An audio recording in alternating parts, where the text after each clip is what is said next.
Garfield I love it. Garfield gonna catch that L. Yeah, but guess what? I got the winning shorts. I love what? Yeah, I got the winning team. Wait, You got the losing I'm just team, trying to figure out- and you got the non-playoff team. Jeez. Wow. Hold on. interesting. I'm just trying to figure out, when did I become associated with the Lakers? I did play for the Broncos. I'd say you're part and parcel You're all now. in at this point. I'm all in on the Lakers, huh? You're on Unclutched Sports. So this is how people are going to remember me now. Like, Yeah.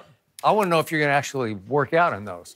you know what? I might go get some sparring in today, do some mitt work. Yeah. You know, because I'm good with your hands.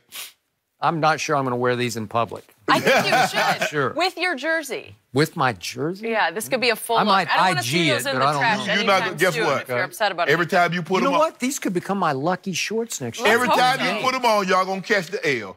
By the way, I think Spence is going to catch the dub here. Okay. He's 3.5 inches taller. He's 12 pounds heavier, 11 straight K knockouts.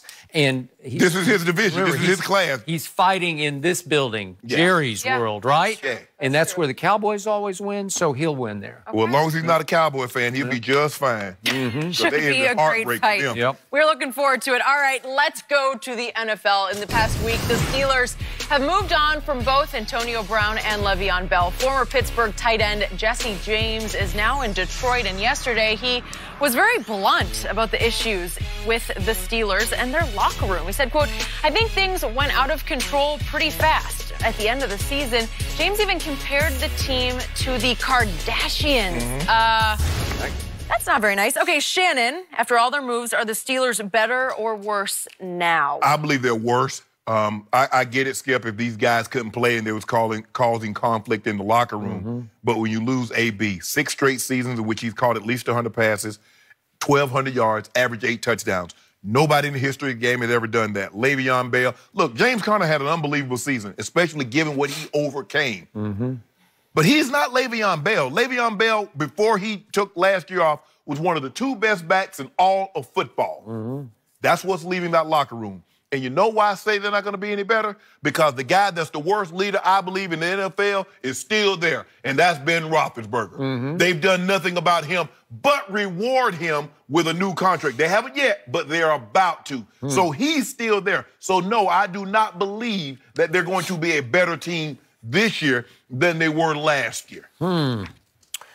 Ben Roethlisberger won 2 Super Bowls and been to 3. Ancient history. 6 Pro Bowls. Ancient history. That's I don't what you think tell 6 me. Pro Bowls are ancient history. That's what you just tell me. He's led the league twice in passing yards.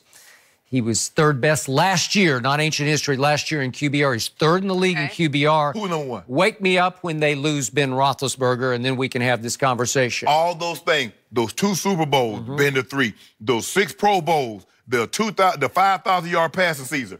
You ain't mentioned nothing about his leadership because you say you put a lot of stock in leadership. I do, and I do not think he's a great leader. In fact, I will give you he's a below-average leader, but I think he will be on more of a hot seat to rise and shine this year, as will his head coach. I'm still a fan of his head coach, but now the decks are cleared and the air is cleared. This is going to be a happier, more unified locker room and football team. It just has to be because all that is gone. Well, he can't. Right? Well, let's see, Skip. Let's see. There's no Haley, the offensive coordinator. He left a couple of years ago. He can't throw him under the bus. Nope. AB's gone. He can't throw him under the bus. Le'Veon's gone. So who gets thrown up under the bus now? Well, maybe nobody needs to get thrown under the bus. Maybe they're just going to take off. I still think they're a little better in Cleveland because their defense is a little better. Okay. They tied for 1st in sacks last year. I told you I love James Washington from what he did at Oklahoma State and was not able to do, and the quarterback was all over him last year. I think he starts to grow up right before your very eyes. They went and got Dante Moncrief yesterday. Moncrief's pretty good. He had a pretty quietly good, he caught 48 balls for 668 from Blake Bortles last year. So, again, he was a former 3rd-round pick out of Ole Miss. He was decent at Indy. Put him in there with Juju and James Washington, and all of a sudden with Vance McDonald, they're still pretty good. Their offensive line is better than Cleveland's. Oh, yeah, their offensive line is better than Cleveland. But that ain't AB. That's not Le'Veon. Okay. And the fact of the matter is, Skip, like you said, they've made the decision.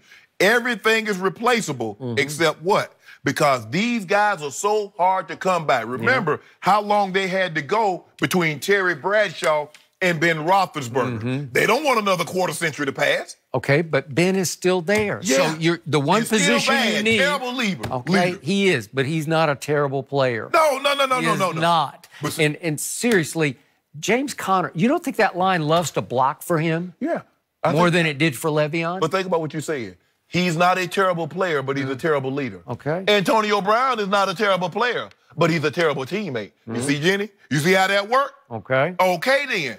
So what we going to do about that? I'd rather lose the diva wideout than the quarterback. You can't replace the quarterback. You can replace the wide. You can come closer to replacing the wideout. The quarterback was really, really well when he was not in a leadership position. When they had Alan Faneca and Buss and Joey Porter and Hines Ward, do you notice that, Skip?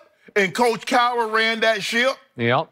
And it was when they started giving Ben Roethlisberger more and more power that they started having these problems. You never heard about this before. How many wide receivers have come and gone in Pittsburgh A lot. over the years? A whole bunch. Yes. 6 of one, half dozen of the other. AB is really talented. He's really good. He's the best one. He will add voltage to the Oakland offense, obviously. Yes. But they can figure that out in Pittsburgh because they always have. They have a legacy and a tradition of doing that. They can fall back on, we are the Steelers. It's hard for the Raiders to fall back on that because they haven't been the Raiders for so long. Haven't had it. You know what just dawned on me? I think AB posting about Carr is more about being happy to be without Big Ben. This is all just simple reminders that he's happy to be without the guy. He got Derek to go to the park and throw to him, and Ben would never do that. Okay? And who's filming in the bushes? Like, who's filming this? Honeymoon. Honeymoon. It's hard for the only time I've ever heard of somebody honeymoon turning out bad was old Rob Parker, Skip. And you know, you can't say it without him here to. But you know, but Skip, he come on. He didn't say his honeymoon turned out bad. He just said he started watching Tiger at the Masters. And then 1997. And he went down. He said it went downhill from there. He did. That was on the honeymoon. Oh yeah. Look, it's the honeymoon. AB's on the honeymoon. Le'Veon's on the honeymoon. Yeah. We would have loved to see this thing play out. All of them play their career together, kind of like the triplets, kind of like Michael and Emmett and Troy, because that's what should have happened, Skip. Something went awry. Look, something went wrong when you have this kind of talent and you can't get to a Super Bowl. Something's not right because there are very few teams in the last 10 years that have had this kind of talent.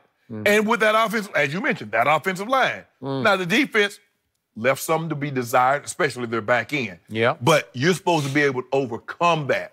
It just goes to show you how chaotic it was worse. Listen to Jesse James talk. It was worse than we previously thought. Not worse. I will buy that. But you condemn the quarterback. Does the head coach? How about the head coach? Does he deserve any blame? Any scrutiny? Look, I start with the players because I'm big on self-accountability. But Mike Tomlin, you're the head coach. You let it get out of hand because, like he said, when Antonio Brown did what he did, what did he say? We're not going to punish ourselves. Okay. He's like, well, I'm going to continue to do it. But, hey, Ben Roethlisberger is not without fault here now. Because he's supposed to be the leader. He's far from that. I think Pittsburgh's been challenged by this. I think they're going to have a big year. Well, they need to. Because they come on, Skip, with that kind of talent. They got to put it like this here. If you down on LeBron James missing the playoff, you should be way down on them missing the playoffs. Something to look forward to tonight. Are we about to see another show from Zion against North Carolina? We will discuss that next.